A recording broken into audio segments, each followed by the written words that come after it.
నిఘా నీడలో విజయవాడ సిటీ ఉంది అన్నారు. ఎవరు ఎక్కడికి వెళ్లినా సీసీటీవీ పర్యవేక్షణలోనే ఉంటారు అని తెలిపారు. ఆఖరికి ఊరవతల చెట్టు కింద కూర్చున్న డ్రోన్ కెమెరాలతో పోలీసులు గమనిస్తారు అని గొప్పలు చెప్పారు. హోంమంత్రి అనిత చెప్పినట్లు ఊరి చివర కాదు కదా, విజయవాడ నడిబొడ్డున కృష్ణలంక పోలీస్ స్టేషన్లో సీసీటీవీ ఫుటేజ్ మాయమైంది. ఒక్క కృష్ణలంక మాత్రమే కాదు, సాయికృష్ణ కేసులో ఏ ఒక్క సీసీటీవీ ఫుటేజ్ను ఇంతవరకు పోలీసులు గుర్తించలేకపోవడం హోంమంత్రి, ఏపీ పోలీసుల పనితనానికి అద్దం పడుతోంది. ఈగల్ కన్ను అందరి మీద ఉంది. డ్రోన్స్ తిరుగుతున్నాయి. ఎక్కడ ఊరవతలకి వెళ్ళి చెట్టు కింద కూర్చొని నేను గాంజా కొడతానన్నా కూడా ఒక డ్రోన్ నీ మీదకి నుంచి వెళ్తుంది. అక్కడ నుంచి ఫొటోస్ వచ్చినాయి అంటే నువ్వు అక్కడి నుంచి వెళ్ళేలోపు పోలీసు అక్కడికి వచ్చి కూర్చుంటారు.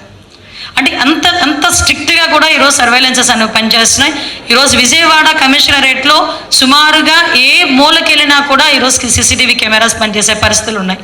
సిఐ నాగరాజుపై సిట్ వేసి ఛార్జ్ షీట్లో శవాన్ని మాయం చేయడం లేదా నిర్వీర్యం చేశారు అని పేర్కొన్నారు. కానీ కృష్ణలంక పిఎస్లో కానీ పిఎస్ నుంచి శవాన్ని మాయం చేసే క్రమంలో తరలించే విజువల్స్ ఏ సీసీటీవీలోనూ ఎందుకు రికార్డు కాలేదు అనేది ఇప్పుడు $1 మిలియన్ ప్రశ్న.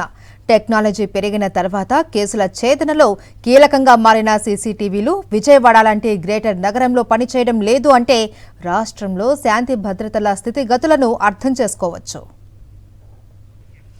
ఊరవతల గంజాయి తాగితే పట్టేస్తాం, సర్వేలెన్స్ ఎంత స్ట్రాంగ్గా ఉందో తెలుసా, నేరాలు చెయ్యాలి అంటే భయపడాలి అంటూ పెద్ద పెద్ద డైలాగులు దంచిన రాష్ట్ర గౌరవ హోంమంత్రి అనిత గారు విజయవాడ నడిబొడ్డులో జరిగిందని సిట్ భావిస్తున్న ఓ లాకప్ డెత్ కేసులో ఒక్కటంటే ఒక్క సీసీటీవీ ఫుటేజ్ను పోలీస్ శాఖ ఎందుకు విడుదల చేయడం లేదు అని, కనీసం ఎందుకు గుర్తించలేకపోతుంది అని నెటిజన్లతో పాటు రాష్ట్ర ప్రజలు ప్రశ్నిస్తున్నారు.